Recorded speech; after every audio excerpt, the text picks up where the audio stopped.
Culture and Science, the Third Testament, Revelations of Jesus Christ, Chapter 50.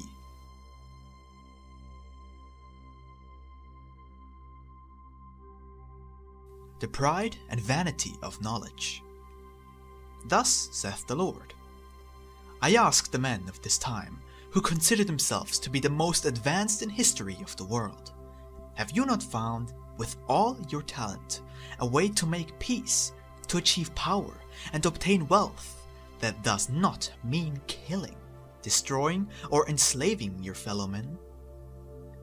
Do you believe that your advancement is true and real, when morally you are dragging yourselves through the mud, and spiritually wandering in shadows? I do not fight with science, since I inspired it in man. What I censor is the purpose to which you sometimes put it. Humanity, daughter of light, open your eyes. See that you are living in the era of the Spirit. Why have you forgotten me? And why have you wanted to compare your power with mine? I tell you that the day some scholar with his science forms a being in your image and bestows upon him both spirit and conscience, I will put my scepter in his hands. Your harvest, for now however, shall be different. Why have there always been, as there are now, men who, having learned human science with the faculties given them by their Creator, use them to struggle against or repudiate the divine science? The answer is that their vanity does not permit them to enter the arcane of the Lord with humility and respect. So instead, they seek thrones and other objectives in this world. Nowadays, men feel themselves to be great. They exalt their own character and are embarrassed to proclaim God, calling him by other names so as not to compromise their pride or bring themselves down from their own pedestals. That is why they call me the cosmic intelligence or the architect of the universe. But I taught you to say, my Father, or our Father in the second era. Why do men believe calling me Father lowers them or diminishes their stature? How far men have fallen in their materialism, coming even to deny the one who created all. How has the human mind been able to confuse itself so? How has your science been able to deny me and profane life and nature? How? I am in every creation your science discovers, and in every work my law manifests itself, and my voice is heard. How can these men not feel, see, or hear it? Is it by chance a proof of your advancement and civilization to deny my existence and my love and justice? You are not, then, more advanced than the primitive men who knew how to find in every element and every wonder of nature the work of a wise, just, and powerful divine being, to whom they attributed all the good in existence, and whom they worshipped for it. I have come again to give men my word, so they know they are not alone, so that they awaken to the voice of their consciences, and know that after this life, great divine wonders await their spirits. I have spoken to men about those wonders, and it is verified by he who knows how to pray to put himself in contact with the spiritual, just as it is by he who, through science, looks deeply at the mysteries of nature. By those two paths, the mind and the spirit find more the more they seek. Yet, when will man study and research be inspired by love? Only then will his works in the world be solid. For as long as ambition, pride, materialism, and hatred are the motives of science, men will continue to be called to account by the unleashed elements, punishing their recklessness. How many there are who are puffed up by evil, pride, and vanities. How many there are who have fitted themselves with crowns while being naked and miserable in spirit. How great the contrast between my truth and what you believe to be your truth.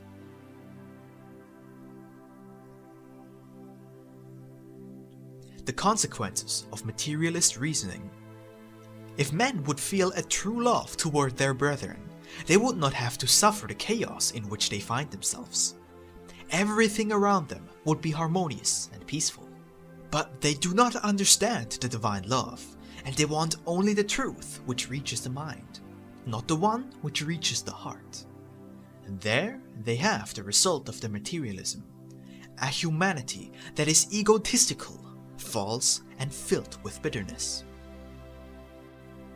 Do not become vain with the fruits of your science, for now, while so much progress has been made through it, is when humanity suffers most, when there is more misery, unrest, illness, and destructive wars. Man still has not discovered the true science, that which is gained through the path of love. Behold how vanity has blinded you. Each nation wants to have the greatest wise men on earth.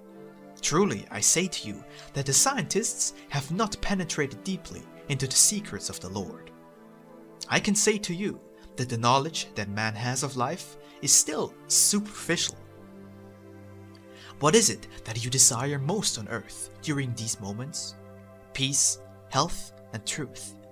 Truly, I say to you that these gifts will not be given to you by your science as you had imagined it. Wise men question nature, and she answers each question. But there are not always noble purposes, good feelings, or charity behind these questions. Men are the small and foolish, who tear from the mother her secrets and profane her intimacy, not with the purpose of honoring her, taking from her fountains the elements to do good toward one another, as true brethren, but with egotistical purposes and sometimes evil. All of creation speaks to them about me, and its voice is of love. But how few have been able to listen and understand that language. If you consider that creation is a temple where I dwell, do you not fear that Jesus will appear there wielding a whip to dry out traitors and those who profane it? I revealed to man the gift of science, that is light, and with it man has created darkness and has caused pain and destruction. Men judge themselves to be in the pinnacle of human progress. And so, I ask them, do you have peace on earth? Does there exist fraternity among men, morality and virtue in the homes? Do you respect the life of your fellow men? Do you have any consideration for the weak? Verily, I say to you, that if these virtues existed in you, you would possess the most elevated values of human existence. There exists confusion among mankind, for you have put those who have led you to the abyss up on pedestals. For that reason, do not ask why I have come among men, nor judge the reason why I am communicating through the channel of sinners and the ignorant, because not everything that you judge as imperfect is so. The wise man seeks the cause of all that happens and all that exists, and hopes to demonstrate with his science that no truth and no principle exists outside of nature. But I see these men as petty, weak, and ignorant. The men of science, full of vanity, have come to consider the divine revelations as unworthy of attention. They do not wish to ascend spiritually to God, and when they find something they cannot understand, they deny it, so they will not need to confess their inability and their ignorance. Many of them do not want to believe in anything they cannot prove. What comfort can these men carry to the hearts of their fellows when they do not recognize the principle of love, which is what governs creation, and do not know the spiritual meaning of life? Oh, how much humanity has departed from my teachings! All in it is superficial, false, outward, and ostentatious. That is why its spiritual power is null, and in order to make up for their lack of strength and development of the spirit, they have thrown themselves into the arms of science, developing their intelligence. Thus, through science, man has come to feel strong, great, and powerful. But I tell you that strength and greatness are insignificant next to the power of the Spirit, which you have not allowed to grow or manifest. Every day now, you are eating the bitter fruit of the tree of science, so imperfectly cultivated by men, because you have not sought the harmonious development of your faculties. How, after all, could you channel your works and discoveries into the path of goodness, when you have developed only your intelligence, and have left your spirit and heart abandoned? So there you have men, resembling the beasts, giving complete free rein to their passions, feeling hatred for their fellows, thirsting for blood, and pretending to turn their fellow peoples into slaves. If any believe that my doctrine might cause the moral fall of man, truly I must tell you that you err greatly. To prove this, to the skeptics and the arrogant of this time, I will allow them to harvest the fruits of their science, and to eat of it until they have had their fill, until a confession arises from their spirits, saying, "Father, forgive us, only your power can halt the forces that we have recklessly unleashed." Human science has reached the limit to which man can take it with his materialism, but when inspired by the spiritual idea of love, goodness and perfection, science can go much further than it already has. The proof that your scientific progress has not had the love of one another as its motive is the moral degeneration of the peoples, the fratricidal wars, and the hunger and misery that reign everywhere. It is ignorance of the spiritual. What do you want me to say about your wise men of today? Those who provoke nature and defy the forces and elements, making the good appear bad? There shall be great pain for having picked and eaten the unripe fruit of the tree of science, when it could have matured with only love. If humanity is not in harmony with the universal law that governs all creation, there shall come a lack of control that manifests itself in the force of the elements. Man has dismantled the atoms, and his evolved brain takes advantage of that discovery to obtain greater power and cause death. If man had evolved spiritually in step with his science and intellect, he would have taken advantage of the discovery of new elements for the benefit of mankind. But his spiritual backwardness is great. His selfish mentality has channeled his creative force to the detriment of mankind, to the use of elements of destruction, leaving behind the principles of love and justice taught by Jesus. And so, when you see the fire rain from the sky, it shall not be that the heavens have opened, nor that the sun tortures you, but the work of man spreading death and destruction. The peoples advance, growing ever more in scientific knowledge. Yet, I ask, what wisdom is this? That the more man penetrates, the further he is from the spiritual truth, where the source and origin of life are found. It is human science, wisdom as conceived of in a world sick with selfishness and materialism. And so that knowledge is false, and that science evil, because with it you have created a world of pain. In place of light, it is darkness, for it is pushing the peoples toward destruction. Science is light. Light is life, strength, health, and peace. And are those things the results brought about by your science? No, humanity. And that is why I tell you that while you do not permit the light of the conscience to penetrate the darkness of your understanding, your works will never hold an elevated or spiritual principle, and shall never be more than human works. The doctors shall also be called. I will ask them, what have they done with the secrets of health, which I revealed to them, and the balsam that I entrusted to them?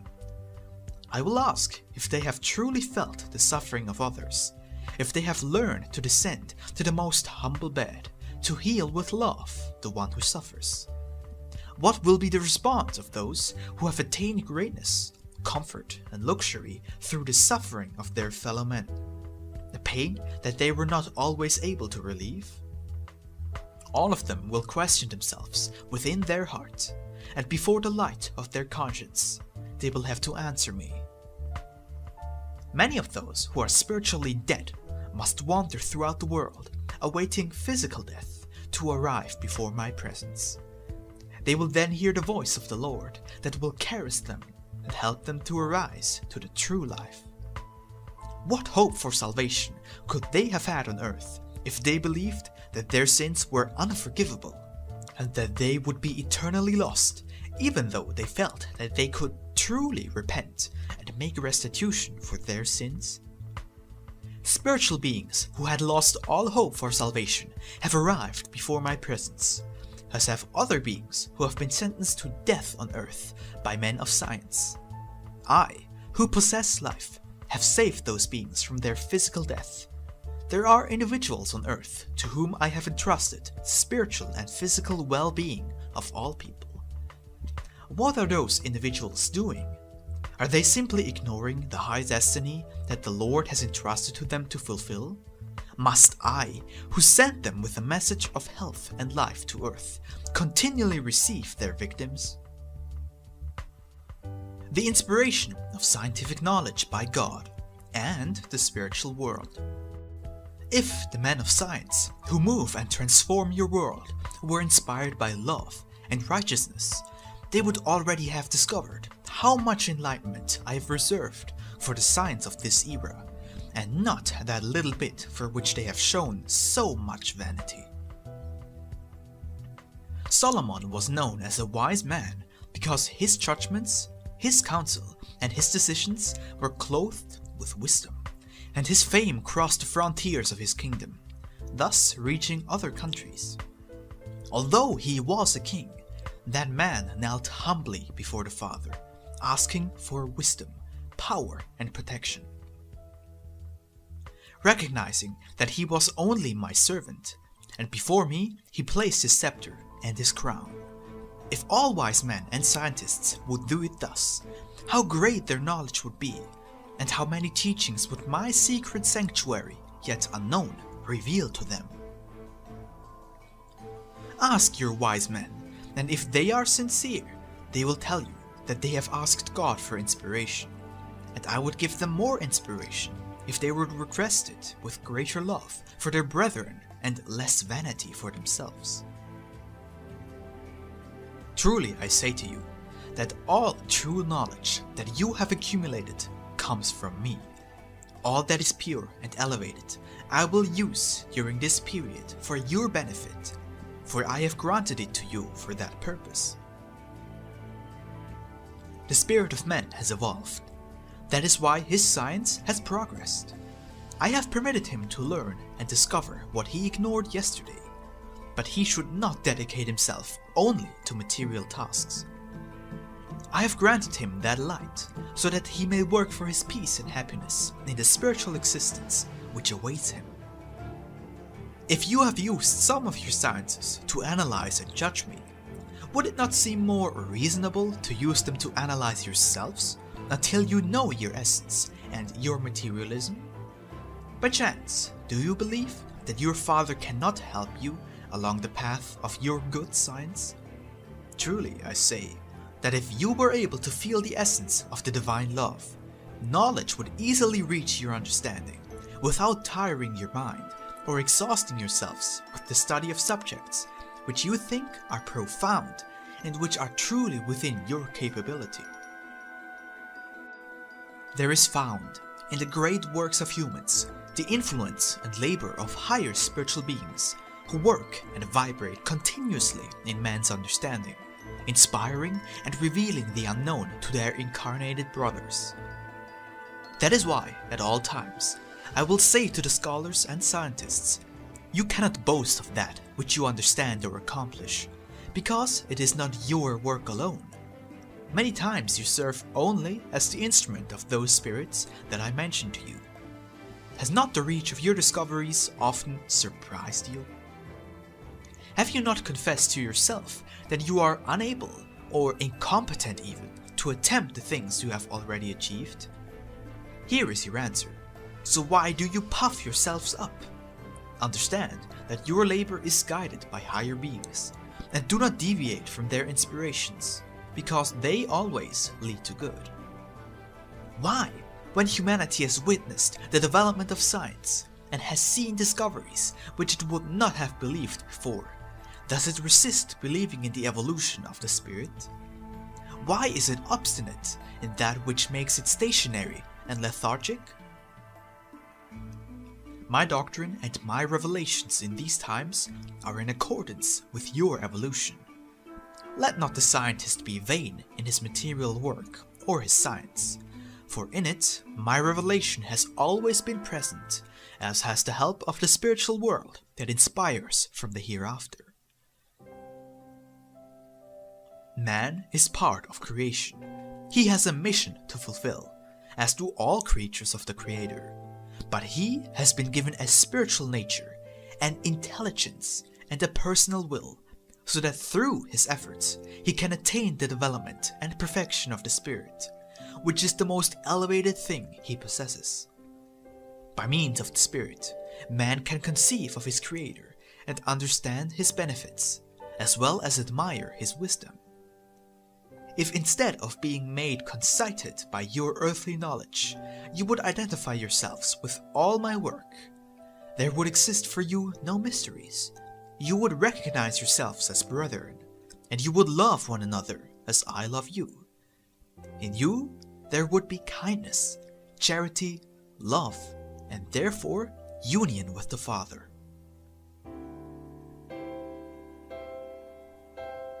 Recognition of scientists who work for the good of humanity. Human science is the materialized expression of the spiritual capacity that man has reached in this time. The work of men in this time is not the product of their minds alone, but also of their spiritual evolution. Material science has revealed many mysteries to you. Never expect, however, that it will reveal to you all that you should know.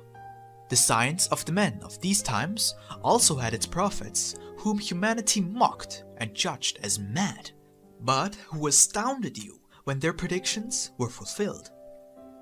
I do not disown the men of science, since I gave them the mission they fulfill, but many of them have lacked the prayer, the charity, and the elevation of the spirit necessary to be the true intellectual leaders of humanity. Today, man has extended his territories, ruling and traveling throughout the world. No continent, land, or sea exists that has not been explored. He has made pathways through the land, the sea, and the air. However, he is not satisfied with his inheritance on earth, and now studies and explores the heavens in search of greater domains. I bless my children's desire for new knowledge. Their ambition to be wise, great, and strong greatly pleases me. But I do not approve of their ambitions, nor of their sometimes selfish goals. I have endowed man with the intelligence that permits him to examine the makeup of nature, as well as its manifestation. I have permitted him to behold a part of the universe, and to feel the manifestations of the spiritual world. My doctrine, therefore, does not stagnate the spirit, nor does it halt the evolution of man. On the contrary, it frees them and enlightens them so that they may analyze, reason, investigate, and work. However, what man believes to be the pinnacle of his intellectual research is barely the beginning.